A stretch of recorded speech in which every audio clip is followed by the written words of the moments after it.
پاکستانیوں پیش خدمت ہیں آج کی تازہ خوشخبریاں۔ پاکستان کا 75واں یوم آزادی کل بھرپور ملی جوش و جذبے سے منانے کی تیاریاں مکمل۔ پاکستان کا 75واں یوم آزادی کل بھرپور ملی جوش و جذبے سے منایا جائے گا۔ ملک بھر میں جشن آزادی کو بھرپور طریقے سے منانے کی تیاریاں مکمل ہو چکی ہیں۔ IMF سے 23 اگست کو $2.77 ارب موصول ہوں گے۔ وزیر خزانہ وفاقی وزیر خزانہ شوکت طرین نے کہا ہے کہ عالمی مالیاتی فنڈ IMF کے بورڈ کی جانب سے مختص $650 ارب کے پیکج میں سے پاکستان کو $2.77 ارب کی معاونت ہوگی، جو 23 اگست کو اسٹیٹ بینک کے اکاؤنٹ میں منتقل ہو جائیں گے۔ سرکاری نیوز ایجنسی APP کی رپورٹ کے مطابق اسلام آباد میں وزیر خزانہ شوکت طرین نے وزیر اعظم کے معاون خصوصی وقار مسعود کے ہمراہ پریس کانفرنس کرتے ہوئے کہا کہ IMF کے بورڈ نے تمام ممالک کے لیے $650 ارب کے پیکج کا اعلان کیا تھا۔ اس میں سے پاکستان کو 4.3% کے تناسب سے $2.77 ارب کی معاونت ملے گی، جو 23 اگست کو اسٹیٹ بینک کے اکاؤنٹ میں منتقل ہو جائیں گے۔ انہوں نے واضح کیا کہ اس معاونت کے لیے کسی قسم کی کوئی شرط عائد نہیں کی گئی ہے اور اس کے اخراجات بھی صفر ہیں۔ وزیر خزانہ نے کہا کہ اس معاونت سے پاکستان کے زر مبادلہ کے ذخائر میں مزید اضافہ ہوگا اور روپے کی قدر پر بھی اثر پڑنا چاہیے، جو خوشائند ہے۔ پاکستان سمیت دیگر ممالک کی معاونت پر IMF کے بورڈ کے شکر گزار ہیں اور سب سے اچھی بات یہ ہے کہ اس میں کسی قسم کی شرائط نہیں ہیں۔ برطانوی اراکین پارلیمنٹ کا بورس جانسن سے پاکستان کا نام ایمبر لسٹ میں شامل کرنے کا مطالبہ۔ برطانیہ کی پارلیمنٹ کے 21 اراکین کے ایک گروپ نے وزیر اعظم بورس جانسن کو ایک خط میں پاکستان کو سفری حوالے سے ریڈ لسٹ سے جتنا ممکن ہو جلد سے جلد نکالنے کا مطالبہ کرتے ہوئے سوال اٹھایا ہے کہ پاکستان کو تاحال مذکورہ فہرست سے خارج کیوں نہیں کیا گیا۔ لیبر پارٹی کے رکن اسمبلی اور آل پارٹی پارلیمانی گروپ برائے پاکستان یاسمین قریشی کے سربراہی میں برطانوی اراکین پارلیمنٹ کی جانب سے 12 اگست کو لکھے گئے خط میں کہا گیا کہ انہوں نے پاکستان کو ریڈ لسٹ میں رکھنے کے حوالے سے حکومت کے فیصلے کو سمجھنے کے لیے مختلف پہلوؤں سے کوشش کی اور مختلف اداروں سے تحریری طور پر بھی پوچھا، لیکن ہمارے سنجیدہ سوالوں کا کوئی جواب نہیں دیا گیا۔ انہوں نے مزید لکھا کہ پارلیمانی سطح پر بھی سوال کیے گئے، لیکن حکومت نے ان میں سے اکثر کے جواب نہیں دیے اور پارلیمان کا سیشن نہ ہونے کے باعث مزید جواب نہیں دیے جائیں گے۔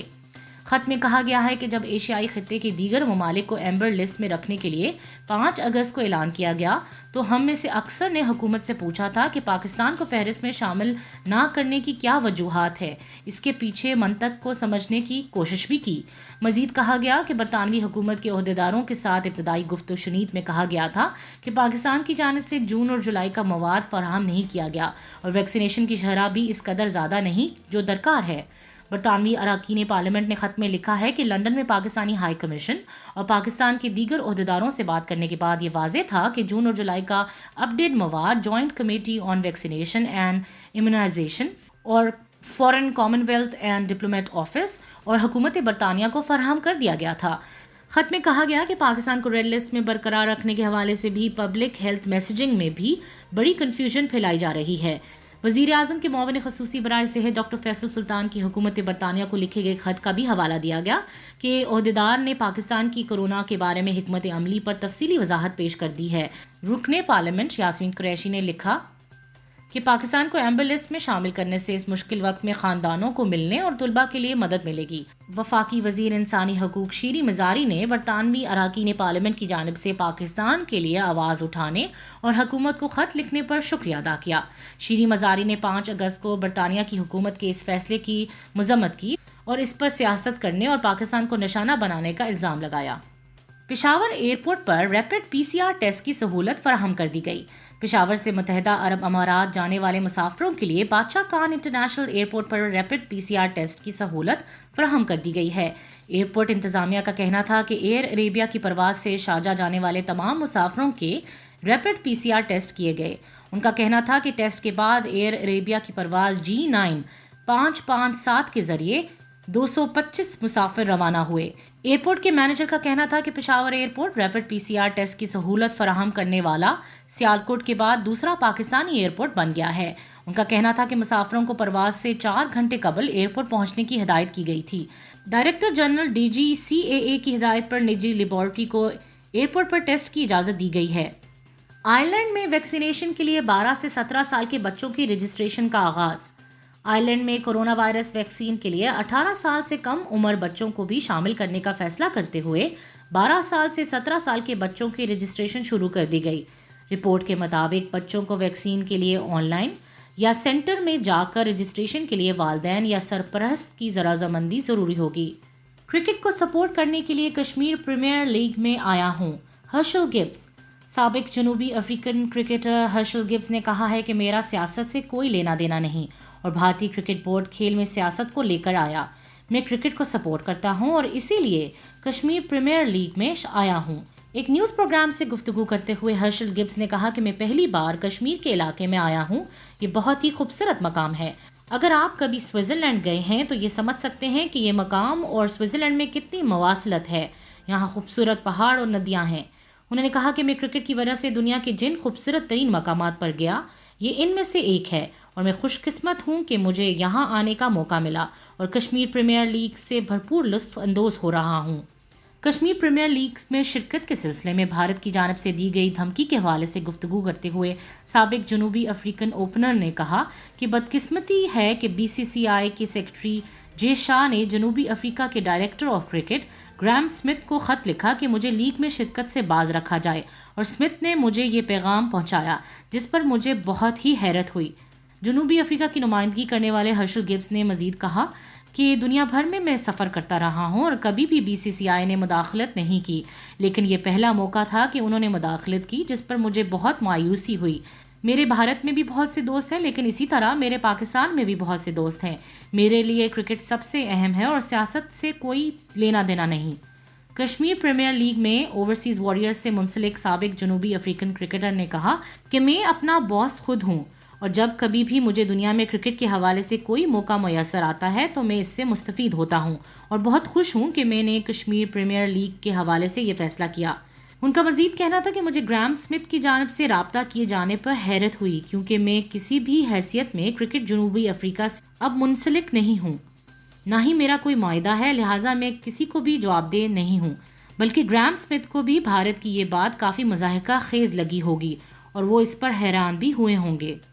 پاکستانی سائیکلسٹ سمر خان نے K2 بیس کیمپ تک سائیکل چلا کر منفرد ریکارڈ قائم کر دیا۔ ایک نیوز رپورٹ کے مطابق پاکستانی خاتون مہم جو سمر خان نے سرد اور بلند ترین مقام پر سائیکلنگ کر کے منفرد ریکارڈ قائم کر دیا۔ اپنے سفر میں انہوں نے اسکولی سے K2 بیس کیمپ تک سائیکلنگ کی۔